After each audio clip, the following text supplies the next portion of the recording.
So ಎಲ್ಲರಿಗೂ ನಮಸ್ಕಾರ. ನನ್ನ ಹೆಸರು ಶರಣಪ್ಪ ಅಂತ. ನಾನು US ಅಗ್ರಿಕಲ್ಚರ್ ಟೆರಿಟರಿ ಮ್ಯಾನೇಜರ್ ಕೆಲಸ ಮಾಡ್ತೀನಿ.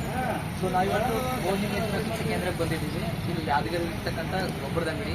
ಸೊ ನಿಮಗೆ ಇಲ್ಲೆಲ್ಲಿ ಪೆಸ್ಟಿಸೈಡ್ಸು, ಗೊಬ್ಬರ ಮತ್ತು ಸೀಡ್ಸು ಸಿಗ್ತಾವ. ಸೊ ಈ ಟೈಮಲ್ಲಿ ಸಜ್ಜೆ ಬೀಜ ಅನ್ನೋದು ಸಿಗ್ತಾವ. ಸೊ ಬರೀ ಒಳಗಡೆ ಹೋಗಿ ನೋಡೋಣ.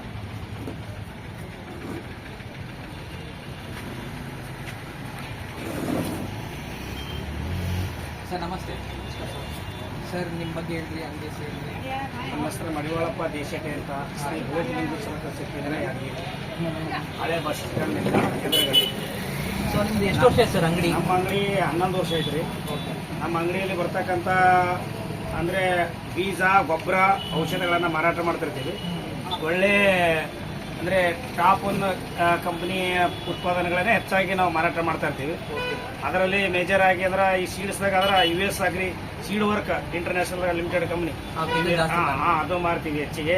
ಆಮೇಲೆ ನಾಸೀಡ್ ಸಂಕೇತ ಮಾಡ್ತೀವಿ, ಮೈಕೋದು ಮಾಡ್ತೀವಿ, ಮತ್ತೆ ಇವು ಬಯಸೂಡ ಕಂಪ್ನಿ ಮಾಡ್ತೀವಿ.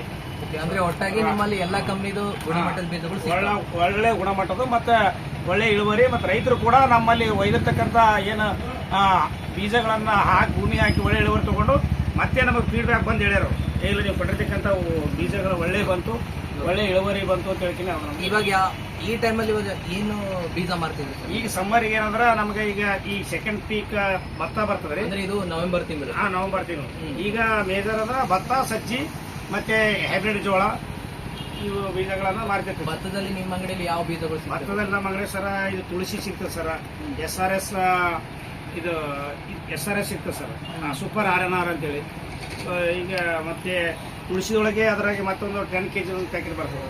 ಸೊ ಅವೆಲ್ಲ ಸಿಗ್ತದೆ. ಸಜ್ಜದಲ್ಲಿ ಯಾವ ಬೀಜ ಮಾರೋದು? ಸಜ್ಜೆಯಲ್ಲಿ US ಅಗ್ರಿ ಸರ್ 7711, ಮತ್ತೆ ಆಮೇಲೆ ಮೈಕೋದು, ಆಮೇಲೆ ಮತ್ತೆ ಟಾಟಾದು ಮಾರ್ತಿರ್ತೀವಿ ಧಾನ್ಯದು, ಆಮೇಲೆ ನಾಚಿಡ್ಸದು, ಆಮೇಲೆ ಟಾಟಾ ವಿಕಾಸ್, ಇದು ನ್ಯೂಜನ್ ಸೀಡ್ಸ್ ವಿಕಾಸ್ ಅಂದ್ರೆ ಒಟ್ಟು ಎಲ್ಲ ಸಜ್ಜೆ ಬೀಜಗಳು SRS ಸಜ್ಜೆ ಸಿಗ್ತದೆ. ಸರ್ ಇದ್ರ ಬಗ್ಗೆ ಹೇಳೋದಾದ್ರೆ ಏನ್ ಹೇಳ್ತೀರಿ ಸರ್? ಇದು ಏನದ ಸರ, ಇದು ತೆನಿ ಅದ್ರ ಸ್ವಲ್ಪ ಉದ್ದಕ್ಕೆ ತೆನಿ ಇರ್ತದ, ಅಂದ್ರೆ ಕಾಳು ತುಂಬಾ ಕಾಳು ಇರ್ತದ. ಮತ್ತೆ ಇದು ಈ ಗುಬ್ಬಿ ಕೂಡ ಕೂತಿರೋ ಕೂಡ ಆ ಗುಬ್ಬಿಗೆ ಏನಂದ್ರೆ ಅದು ಕೀಳಕ್ ಬರೋದಿಲ್ಲ, ಅಷ್ಟು ತುಂಬಾ ತೆನಿ ಇರೋದ್ರಿಂದ ಆ ಗುಬ್ಬಿಯನ್ನು ರಕ್ಷಣೆ ಮಾಡಬಹುದು. ಮತ್ತು ಉದ್ದಕ್ಕೆ ತೆನೆ ಹಾಕೋದ್ರಿಂದ ಇಳುವರಿ ಕೂಡ ಹೆಚ್ಚಿಗೆ ಬರ್ತದೆ ಸರ್, ಒಳ್ಳೆ ಇಳುವರಿ ಬರ್ತದೆ. ಆದ್ರೆ ಸರ್ ಏನ್ ಹೇಳ್ತಿದ್ರೆ ಅಂದ್ರೆ ಇದ್ರ ತೆನೆ ಗಟ್ಟಿ ಬರ್ತೈತಿ, ಉದ್ದ ಬರ್ತೈತಿ. ಸೊ ಅಂದ್ರೆ ಏನು, ಈ ಟೈಮಲ್ಲಿ ಗುಬ್ಬಿ ಕೂಡ್ತಾವಲ್ಲ, ಗಟ್ಟಿ ಇದ್ರೆ ಗುಬ್ಬಿ ಕಿತ್ತಕ್ ಬರಲ್ಲ. ಸೊ ಹಂಗಾಗಿ ರೈತರಿಗೆ ಇಳುವರಿದಲ್ಲಿ ಲಾಸ್ ಆಗಲ್ಲ. ಮತ್ತು ಇದು ಮೀಡಿಯಂ ಹೈಟ್ ಬರ್ತೈತೆ, ಕೆಳಗೆ ಬೀಳೋದಿಲ್ಲ. ಸೊ ಹಂಗಾಗಿ ರೈತರಿಗೆ ಅನುಕೂಲ ಐತೆ ಸರ್. ಇದನ್ನ ನೀವು ಇದೇ ವರ್ಷ ಮಾರಿದ್ರೆ ಹೋದ ವರ್ಷ ಮಾರಿದ್ರೆ? ಈಗ 2 ವರ್ಷ ಮಾಡ್ತಾ ಇದ್ದೀವಿ. ರೈತರದ್ದು ಫೀಡ್ಬ್ಯಾಕ್ ಏನೈತೆ ಸರ್? ರೈತರು ಅದೇ ಹೇಳ್ತಾರೆ, ಒಳ್ಳೆ ಇಳುವರಿ ಅದ. ಆಮೇಲೆ ನೀವು ಅಂದಂಗೆ ಹೈಟು ಕೂಡ ಮೀಡಿಯಂ ಹೈಟ್ ಇರ್ತದ, ಆಮೇಲೆ ಕೆಳಗೆ ಬೀಳೋದಿಲ್ಲ. ಮತ್ತೆ ಇದು ಗುಬ್ಬಿದು ಇದ್ರ ಕೂಡ ತಡೆಗಟ್ಟಬಹುದು.